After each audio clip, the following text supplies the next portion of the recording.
13절로 20절까지 교독합니다. 예수께서 가이사랴 빌립보 지방에 이르러 제자들에게 물어 이르시되 사람들이 인자를 누구라 하느냐.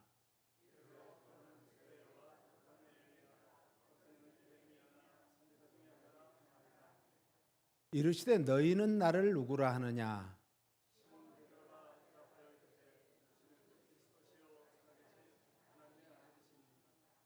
예수께서 대답하여 이르시되 바요나 시몬아 내가 복이 있도다. 이를 내게 알게 하니는 혈육이 아니요 하늘에 계신 내 아버지시니라.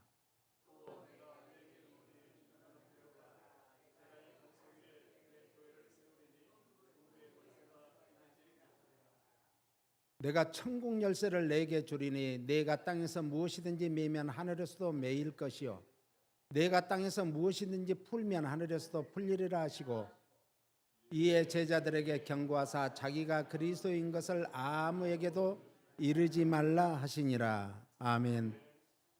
오늘부터는 이제 예레미야 선지자에 대해서 말씀을 전하겠습니다. 예레미야 선지자는 우리가 너무도 잘 아시는 대로 눈물의 선지자입니다.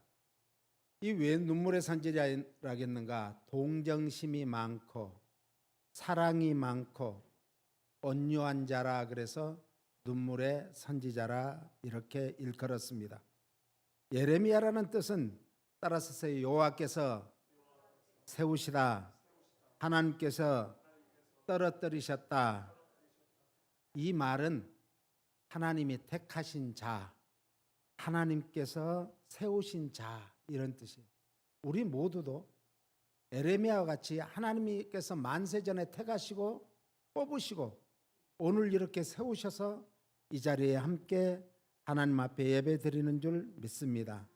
제사장 힐기야의 아들로 예레미야는 태어나서 베냐민 땅 아나돗에서 이제 태어났습니다.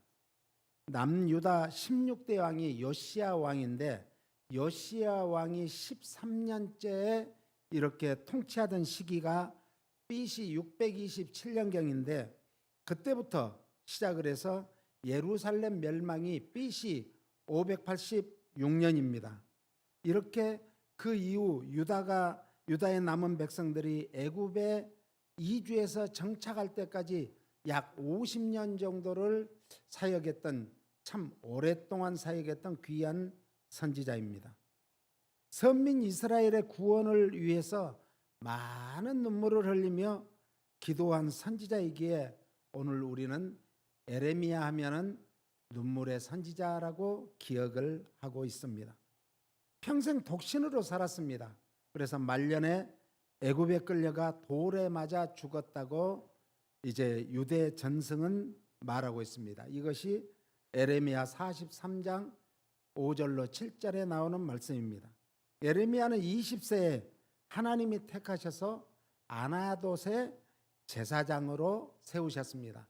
그러면 아나돗이 어딜까? 잠깐 우리가 지도를 보겠습니다.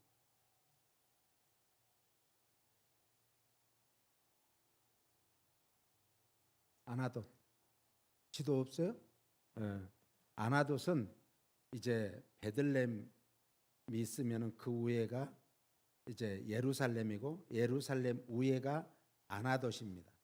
이 거기를 에서 우리 예레미야는 태어나서 그곳에 선지자로 하나님께서 임명을 하셨던 것입니다. 예레미야는 제사장으로서 하나님을 섬기며 사람과 사람 사이에 중보적 역할을 하는 게 제사장의 역할이죠. 그 역할을 잘 감당하고 있었습니다. 그런데 왜 예레미야를 이제 비난을 받았는가? 그것도 매국노라는, 우리나라의 매국노 하면은 이제 제일 먼저 생각나는 사람이 누구요? 이완용. 이완용이 생각날 정도로 예레미야 하면 당시에 매국노라는 칭호가 붙었습니다. 유다는 왜냐하면 그가 전하는 메시지가 유다는 멸망해야 된다. 그리고 반드시 바벨론에 항복을 해야 된다. 그래야 유다가 살고, 하나님께서 그렇게 우리가 하나님의 말씀에 순종하지 않고 하나님 말씀대로 살지 않고 우상 숭배를 하니까 하나님께서 우리에게 채찍을 드신 것이 바벨론이라는 나라를 통해서 채찍을 들었기 때문에 우리가 거기서 70년이 차야 되는데 이 70년이 차기까지는 이제 노예 생활, 포로 생활을 해야 된다라고 외쳤는데 사람들이 그래요. 뒤에 말, 앞에 말만 듣고 뒤에 말은 안 들어요. 대부분이 그렇습니다. 자기가 좋아하는 말만 듣고 좋아하지 않는 말은 또 안 들으려고 해요. 그러니까 70년이 차면은 다시 예루살렘으로 돌아오게 한다는 하나님의 이 메시지는 듣지 않고 우리가 바벨론 포로로 끌려가기 위해서 예루살렘은 이스라엘은 철저하게 망해야 된다. 이 말을만 듣고 에레미야를 돌로 쳐 마침내 죽였던 거죠. 에레미야 20장 7절로 18절에 보면 예레미야의 6번의 자기 고백이 나오죠. 그 중에 6번째 마지막 고백으로서 자신이 겪은 또 다른 영적인 문제 또한 육체적인 갈등의 내용으로서 7절로 9절까지는 다시 따라서세요. 자신이 메시지를 선포한 것으로 고민을 했다. 그 대선지자 에레미야도 자기가 선포한 메시지 때문에 고민한 거예요. 아니 하나님이 선포하라 해서 선포했는데 본인은 정작 고민한 거예요. 이것이 연약한 인간의 모습입니다. 또 따라서 아세요. 행악자로 인하여 엄청난 모욕을 당했습니다. 악한 사람들로 인해 가지고 예레미야는 엄청난 모욕을 당했습니다. 그럼에도 불구하고 승리에 대한 확신을 선포한 것이 20장 10절로 13절 말씀입니다. 더 나아가서 자신이 당하는 고난을 감출 수 없기 때문에 자신의 출생까지도 저주를 한 내용이 20장 14절로 18절에 나오는 내용입니다.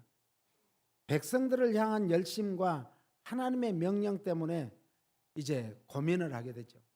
그의 메시지의 가장 중요한 핵심은 따라서세요. 회개하지 않으면 심판을 면치 못한다. 회개하라 천국이 가까웠다고 외쳤던 세례 요한과 회개하라 천국이 가까웠다고 외쳤던 예수님처럼 회개하지 않으면 이제 심판밖에 없다. 지금 우리 앞에는 심판이 기다리고 있는데 그 심판의 날에 어떻게 할 거냐? 지금부터 철저하게 주님 앞에 멋진 모습으로 설 수 있도록 회개해야 된다라는 것입니다. 이런 메시지를 전해야 하지만 이런 메시지를 전했을 때 나타나는 결과로 인해 정말 그 위대한 선지자도 뭐 했다고요? 고민에 빠졌다. 고민에. 이 목회자가 때로는 전해야 되건만 전할 수 없는 안타까운 마음이 있습니다. 그런데 또 전한 이후에 행여 한 사람이라도 실족할까 봐 또한 고민을 하는 모습을 볼 수 있습니다. 앞으로 일어날 온 세상에 선포될 예수 그리스도의 재림과 심판의 메시지를 전하는 게 목회자들의 사명이에요. 강단에서 지금 제일 중요한 게 지금 끝이 아닙니다. 처처의 재난과 기근이 유럽에 지금 1200년 만에 1400년 만에 어떤 나라는 1800년 만에 가뭄입니다.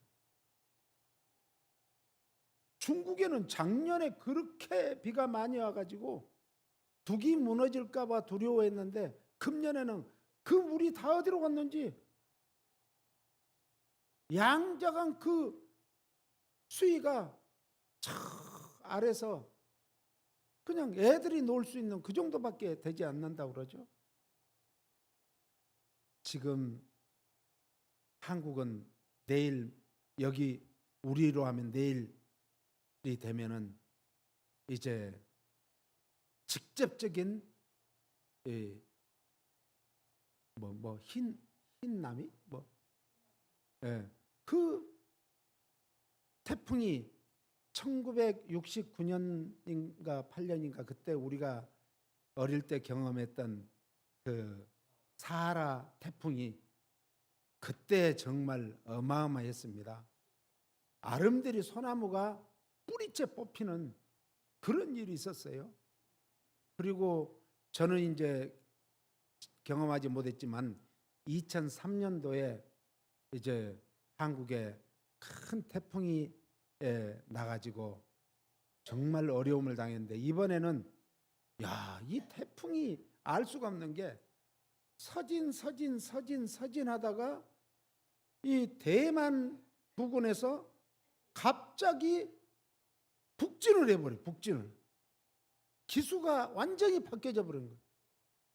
그러면서 이제 드디어 세력이 약화되다가 또 다른 그 중국 열도에 있는 뜨거운 그 공기와 바다의 뜨거운 이제 해수와 그것들을 이제 태풍이 그렇대요. 다 잡아먹는데요. 자기보다 더 세력이 약한 것을 잡아먹는데요. 그래서 태풍의 눈이 크면 클수록 그래서 이제 과학자는 태풍의 눈을 마귀의 눈이다 이렇게 표현한 사람도 있더라고요. 태풍의 눈이 클수록 그 태풍의 강도가 큰데 역대 우리나라 기상 관측 이후에 최대의 태풍이다. 그러니까 그런 어려움이 한반도에 직접적인 어려움이 없도록 우리는 기도해야 되고, 항상 어려움 당할 때 보면요, 도 있는 사람들은 안전해요. 서민들이 항상 힘들잖아요. 그렇기 때문에 우리가 기도해야 될 것은 서민들의 그 정말 삶은 삶도 고달프지만 또 이런 재난의 때는 제일 몸으로 직접 그 재난을 몸소 체험해야 되니까 얼마나 힘들겠어요. 바라건대 이제 뭐가 없어야 돼요? 인명피해. 재산이야 뭐 또 피해가 입으면 그건 하면 되지만, 인명피해는 한 번 사람이 죽으면 정한 이치인데 돌아올 수가 없기 때문입니다. 아니, 그런데다가 지금 화산이 유례 없을 정도로 이제 사방에서 터지고 있어요. 백두산 화산이 이제 휴화산으로 있는데, 또 일본의 이 후지산 그 옛날에 화산 분화구를 가보면 그 사방이 완전히 참 얼마나 잘 만들어놨는지,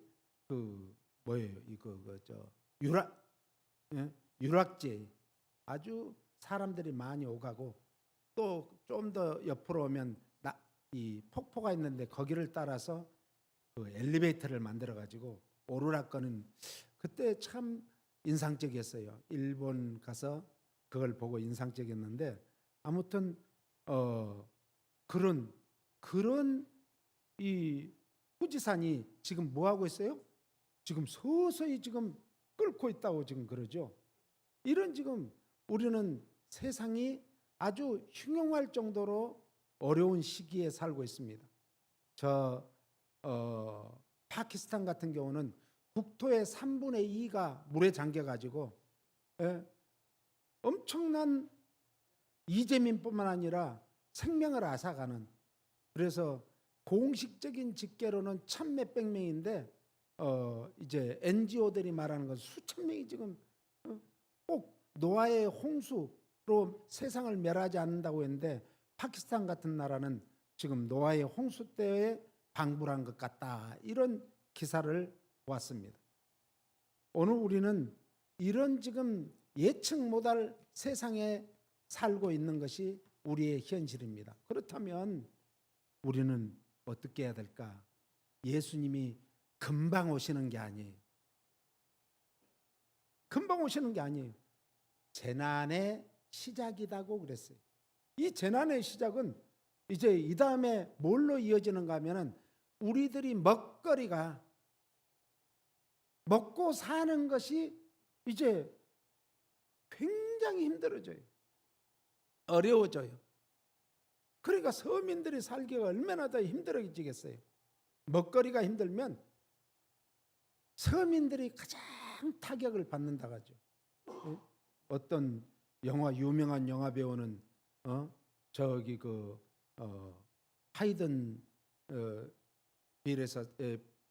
빌리지에서 사는데 우리 LA시 전체가 쓰는 물을 지금 이 가뭄에 물을 며칠 것을 한꺼번에 다 써버렸다 그런 기사를 보셨죠. 참, 보이는 사람들은 오히려 이때를 즐긴다고 그러죠. 더 돈 벌 수 있는 기회래요.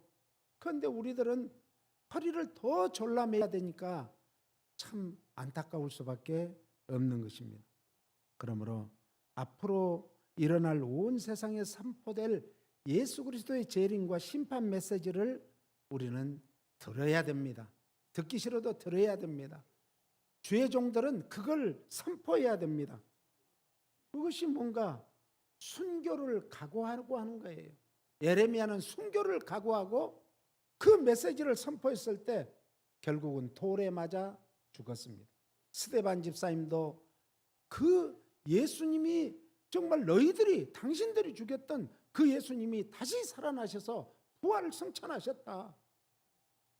그 주님은 반드시 다시 오신다고 약속하신 대로 오신다라는 그 메시지를 전하고 돌에 맞아 멋지게 순교를 당했지 않습니까?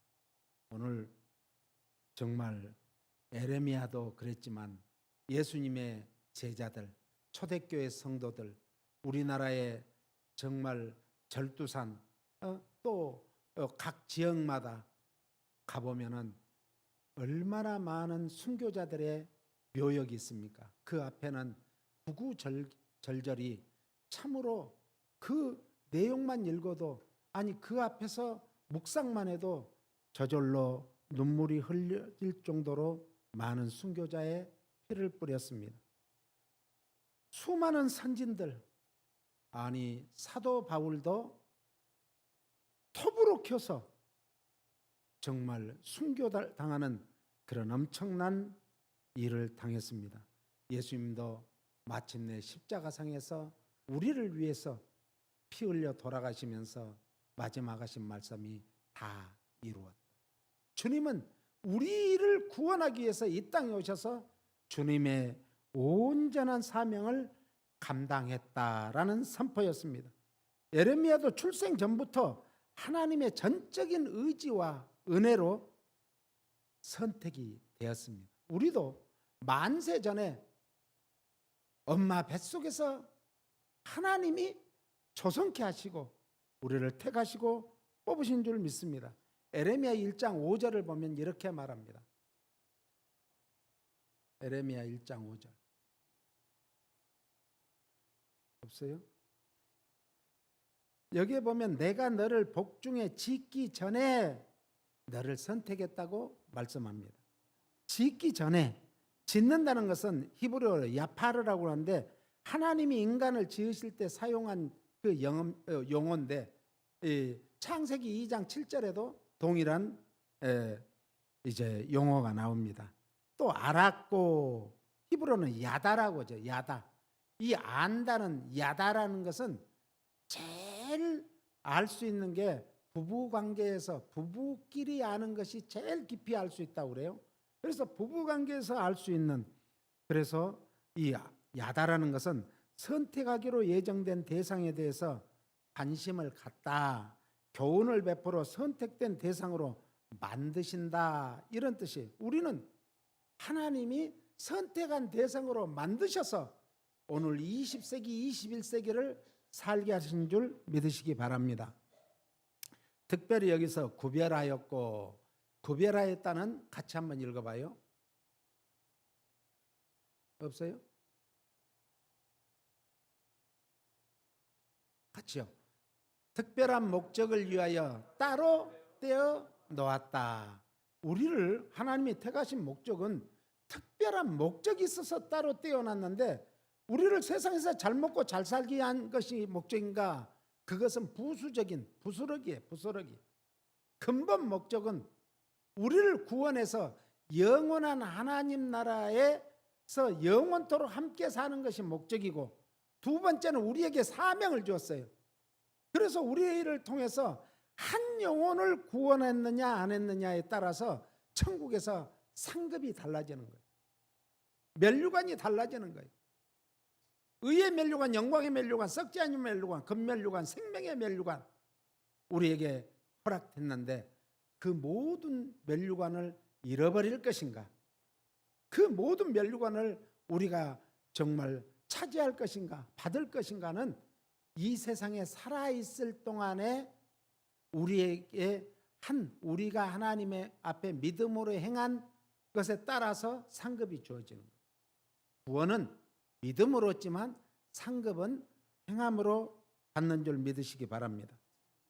세웠노라. 내가 너를 복중에 짓기 전에 세웠다고 그랬어요. 이 히브리어로 나탄이라고 그러는데 배당하다, 승인하다. 그러니까 하나님께서는 예레미야를 복중에 짓기 전부터 하나님께서는 예레미야를 뭘로요? 선지자로 이제 임명했다는 그런 뜻입니다. 예레미야는 하나님에 의해 선지자로 세워져서 하나님께서 쓰시겠다는 철저한 계획대로 예레미야는 쓰임받고 이 세상에 태어났고 쓰임받고 마침내 하나님의 품으로 간 줄 믿으시기 바랍니다. 하나님께서는 하나님의 일을 행하시기 위하여 가끔은 어울리지 않는 그런 도구도, 어울리지 않아 보이는 그런 사람도 선택하시고 쓰신다는 사실이에요.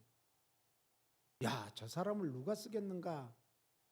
세상 사람들의 관점으로 볼 때는 저 사람은 아니야. 저 사람은 교회 다닐 사람도 아니야. 예수 믿고 구원받을 사람도 아니야.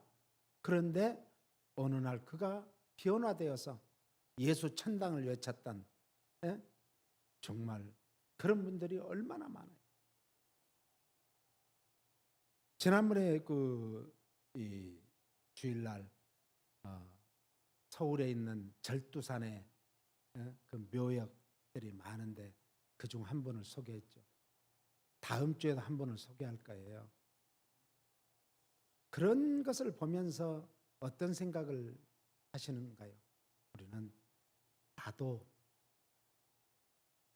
저런 순교자의 삶을 남은 여생에 살아야 되겠구나라는 그런 고백이 있어야 될 줄로 믿습니다.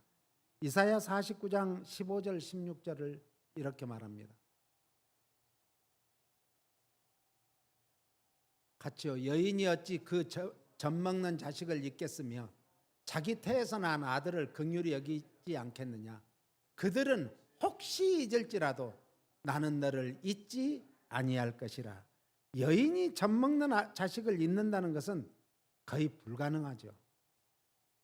그런데요, 그 가능한 일이 혹시 일어난다 할지라도, 이런 말이, 하나님이 그 백성을 잊는 일은 결단코 있을 수 없다라는 말씀입니다. 이처럼 하나님의 사랑은 젖먹이에 대한 여인의 모성애로도 표현을 하는데 확실한 것이다. 불변한 것이다. 하나님의 사랑은 끝이 없는 줄 믿으시기 바랍니다. 하나님의 사랑은 얼마나 커요? 하나밖에 없는 독생하신 아들을 우리를 위해서 제물로 바쳐서 우리를 살릴 수밖에 없었던 그 사랑, 끝까지 그 주님 붙들고 그 사랑 붙들고 승리하시기를 예수님 이름으로 축원합니다. 16절에 보니까 내가 너를 내 손바닥에 새겼고 너의 성벽이 항상 내 앞에 있나니. 주님은 우리의 이름을 주님의 손바닥 위에 새겨놓고 날마다 손바닥을 바라보면서 우리의 이름을 지금도 부르고 계심을 믿으시기 바랍니다. 우리의 이름을 하나님의 입술에서 불려지고 있다는, 속삭이고 있다는 이 사실만 생각해 봐도 우리는 얼마나 큰 은혜 받은 자요 선택받은 자들입니까? 하나님께서 예레미야를 탄생 전부터 아셨을 뿐 아니라 그를 구별하셨다고 선포하십니다. 그러므로 예레미야가 제사장의 가문에서 태어나서 제사장으로 자랐지만 하나님께서는 너는 중보자의 역할로는 안 돼. 너는 내 입술의 대변자가 돼야 돼. 대변자는 뭐예요? 다른 윗사람의 어떤 말을 대신 전해준 사람이 대변자예요. 선지자가 바로 그거예요. 한국에도 대통령 대변인, 대통령 입을 대신해서 말하는 사람, 어떤 당의 대변인, 그 당의 전체를 대변해서 얘기하는 사람, 이렇게 하는 것 같이 예레미야를 제사장으로서도 얼마나 소중해요. 그런데 너는 제사장보다 어떤 임무가 더 좋다? 선지자. 그래서 선지자로 따로 세웠던 것입니다.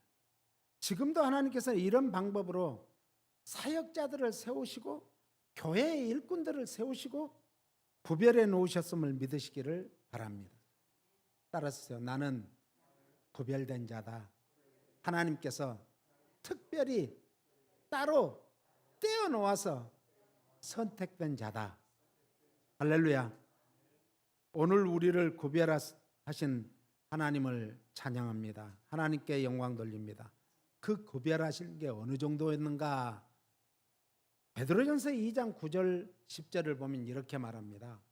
같이요. 그러나 너희는 택하신 족속이요 왕같은 제사장들이요 거룩한 나라요 그의 소유가 된 백성이니 이는 너희를 어두운 데서 불러내어 그의 기이한 빛에 들어가게 하신 이의 아름다운 덕을 선포하게 하려 하심이라.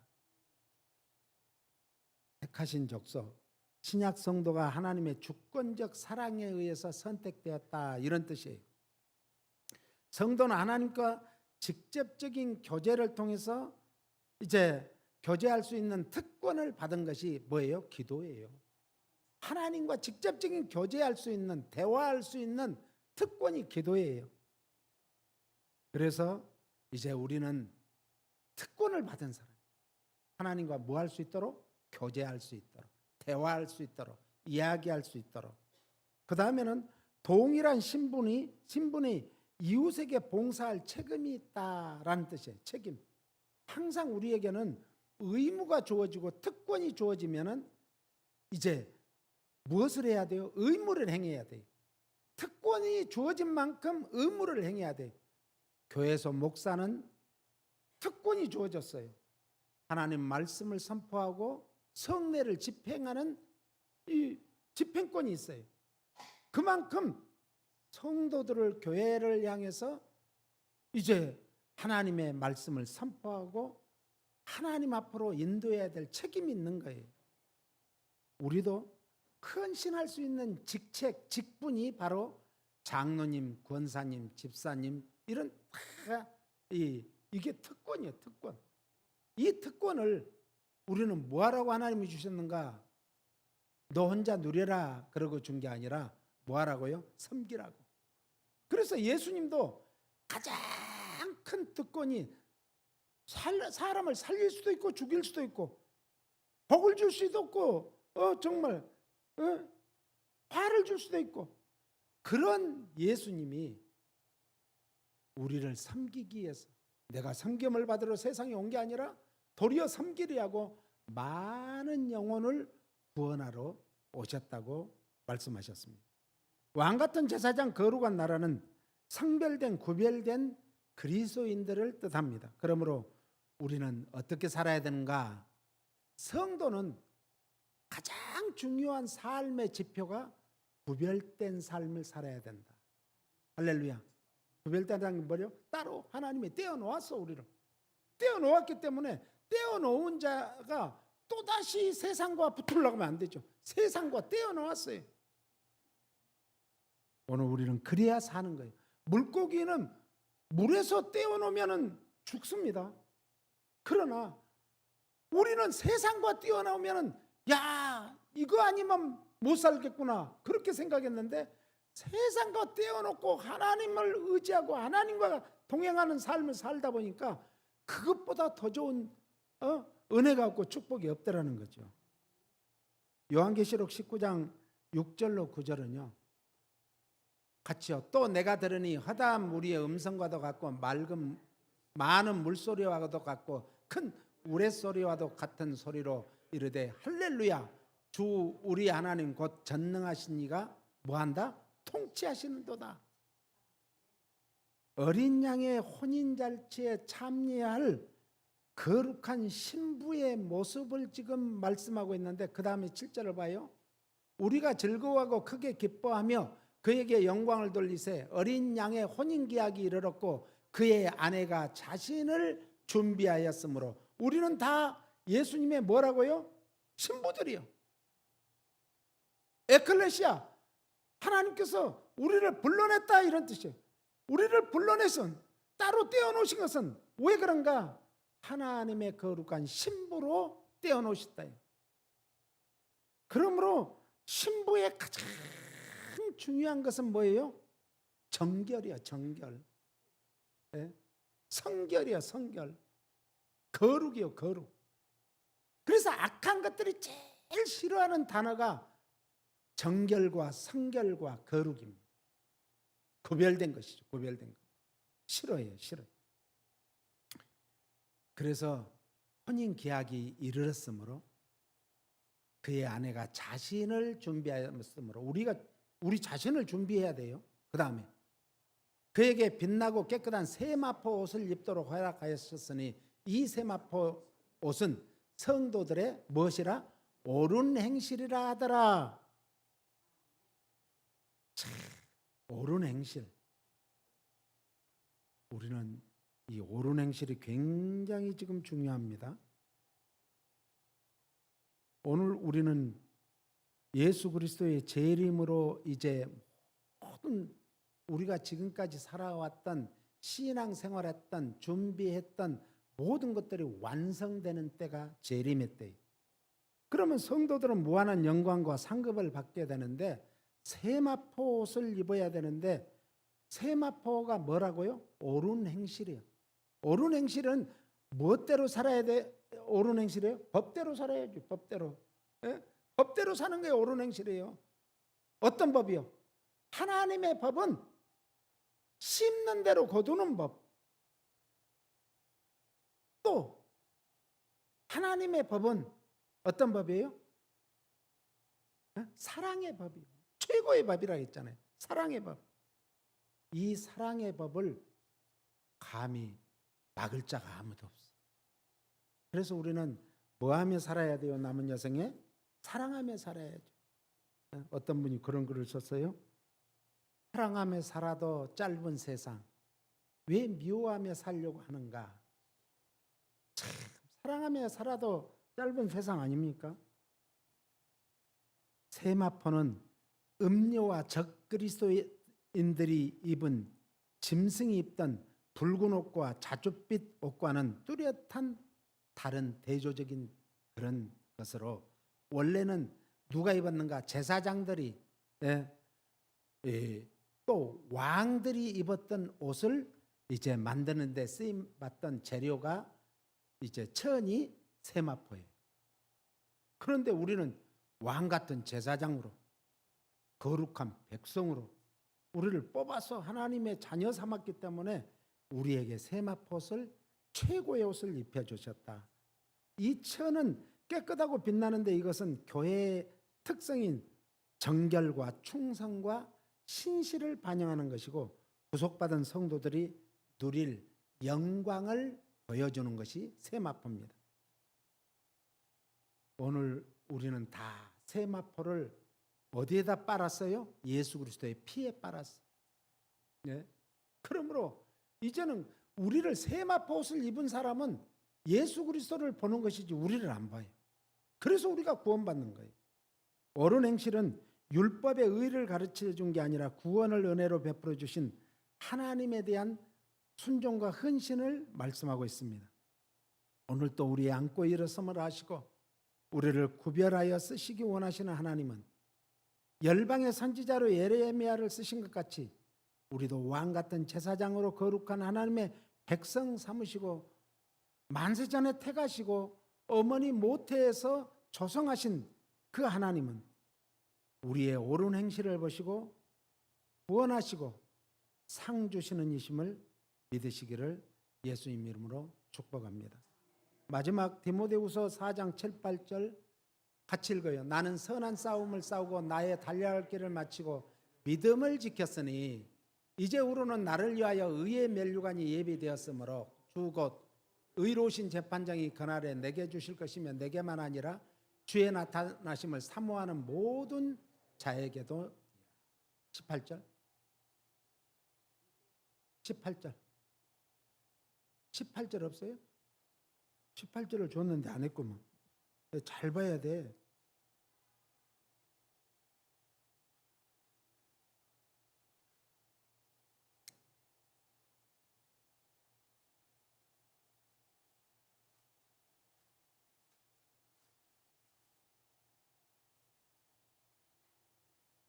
디모데후서죠?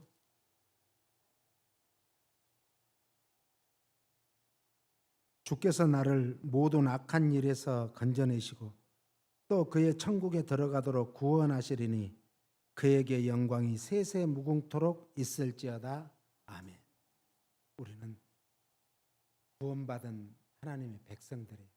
하나님은 한 번 택하시고 뽑으시고 인쳐주시고 구원해 주신 그 성도를 하나님의 자녀를 절대 빼앗기지 않습니다. 그 믿음을 가지고 이 한 주간도 승리하시기를 예수님 이름으로 축복합니다. 하나님 아버지 감사합니다. 그날을 위하여 선한 도구로 쓰임받기 원하시고 선한 도구로 만드신 주님을 찬양합니다.